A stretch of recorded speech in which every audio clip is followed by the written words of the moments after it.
월요일 새벽에 하나님께서 우리에게 주시는 말씀은 마태복음 27장 1절에서 26절입니다. 함께 묵상할 말씀은 마태복음 27장 1절에서 26절.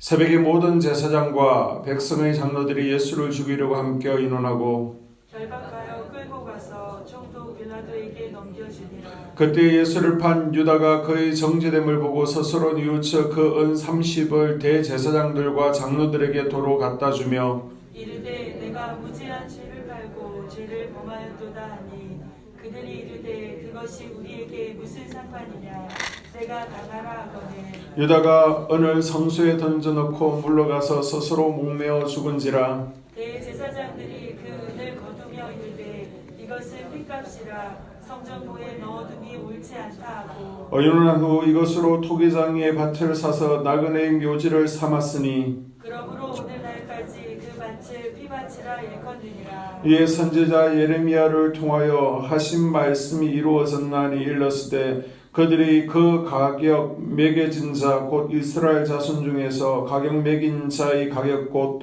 은 30을 가지고 토기장이의 밥값으로 주었으니 이는 주께서 내게 명하신 바와 같으니라 하였더라.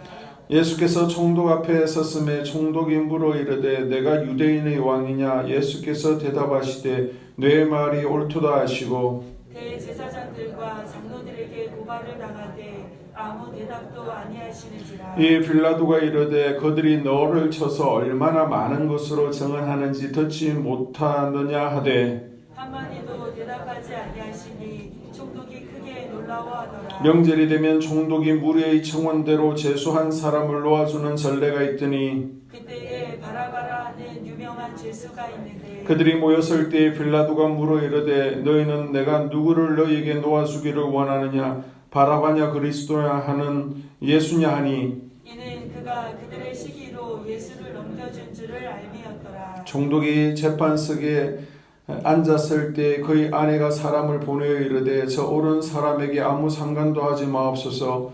오늘 꿈에 내가 그 사람으로 인하여 애를 많이 태웠나이다 하더라. 대제사장들과 장로들이 무리를 권하여 바라바를 갈라하게 하고 예수를 죽이자 하게 하였더니 총독이 대답하여 이르되 둘 중의 누구를 너희에게 놓아주기를 원하느냐. 이르되 바라바로소이다. 빌라도가 이르되 그러면 그리스도라 하는 예수를 내가 어떻게 하랴.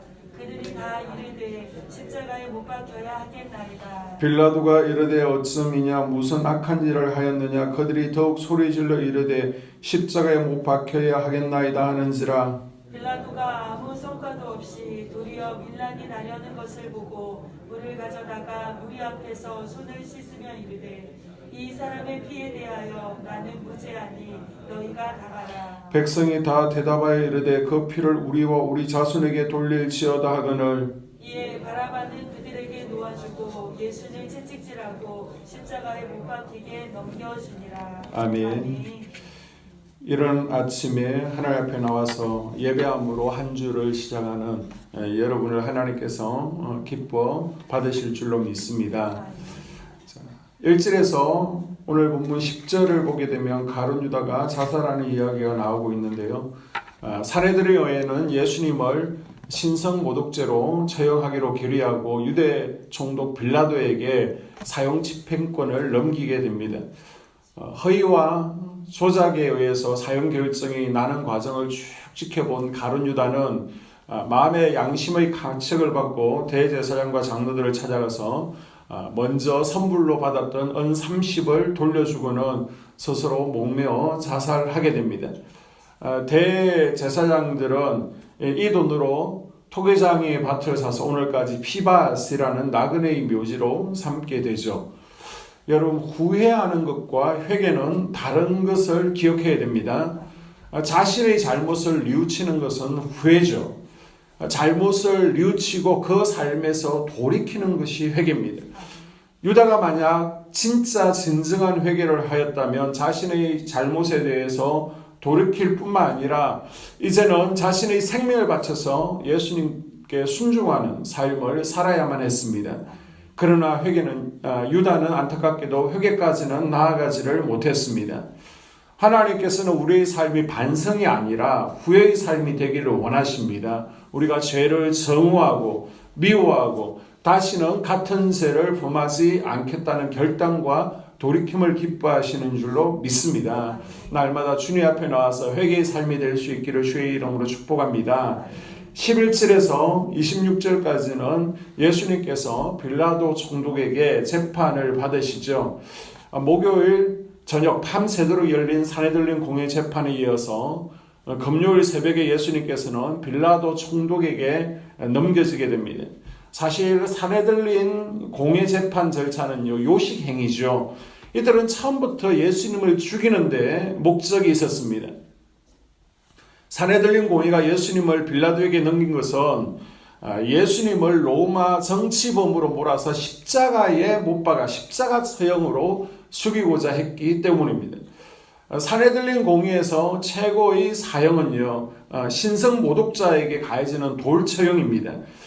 예를 들어서 구약시대에 보면 안식일을 지키지 않을 때 돌로 죽이죠. 또 아간의 처형이나 이후에 있을 스데반의 처형이 대표적인 산헤들린 공회에서 최고의 처형입니다.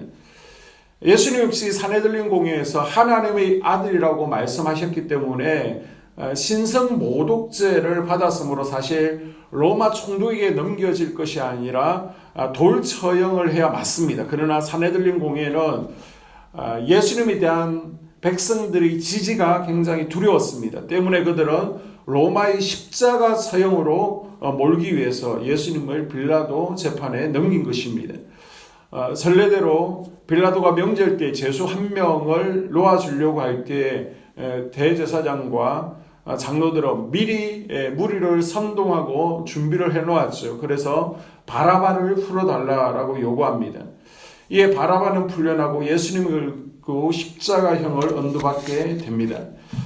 십자가형을 언도했던 본디오 빌라도는 로마의 두 번째 황제였던 티베리우스가 임명한 유대 지역의 5번째 총독이었습니다.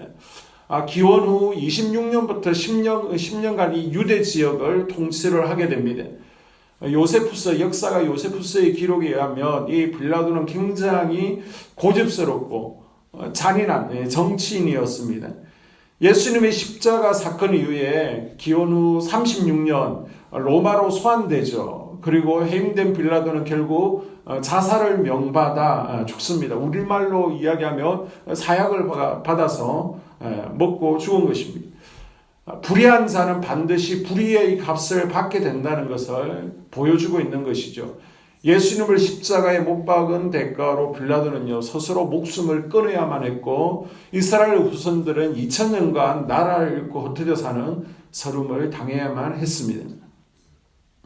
대제사장과 장로들 그리고 총독 빌라도는 힘을 가진 지도자들이었습니다. 그러나 이들은요, 불의한 일에 백성들을 동원했고 또 빌라도는 예수님께서 죄가 없다는 것도 알고 있었지만은 예수님을 죽이도록 허용하면서 자신의 책임을 회피하였습니다.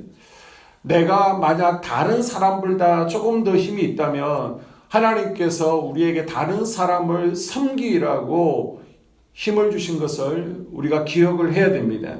그래서 성경의 왕으로 이 땅에 오신 주님을 본받아서 섬김의 삶을 살아가는 이번 한 주가 될 수 있기를 주님의 이름으로 축복합니다.